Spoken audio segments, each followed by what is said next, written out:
લાખો માઈ ભક્તોની આસ્થાના અસર ભાદરવી પૂનમ મહામેળાનો આજે ચોથો દિવસ રંગેચંગે ઉજવાઈ રહ્યો છે. હાલમાં જગવિખ્યાત યાત્રાધામ અંબાજી ખાતે ભાદરવી પૂનમનો મહામેળો પૂરજોશમાં ચાલી રહ્યો છે. ત્યારે દૂર દૂરથી માઈ ભક્તો માના રથ લઈને પગપાળા ચાલીને અંબાજી મા અંબાના દર્શને પધારી રહ્યા છે. ત્યારે માર્ગો પણ જય અંબેના નાદથી ગુંજી રહ્યા છે. ભક્તોની રસ્તા પર સેવા કરવા મેડિકલ, આરામ, ભોજન, ચા નાસ્તો સાથેના કેમ્પો પણ લાગી ગયા છે. ત્યારે માઈ ભક્તો પણ સેવાનો લાભ લઈ રહ્યા છે. વડગામ ખાતે વડગામના માઈ ભક્તોએ નાસ્તો, ચા પાણી, ઠંડી છાશ, ખમણ અને ફાફડાનું પ્રસાદ રૂપે વિતરણ કરી રહ્યા છે.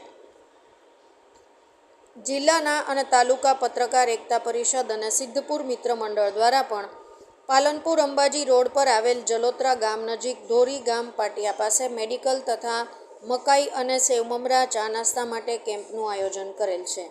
રિપોર્ટર રમેશભાઈ પરમાર, વડગામ.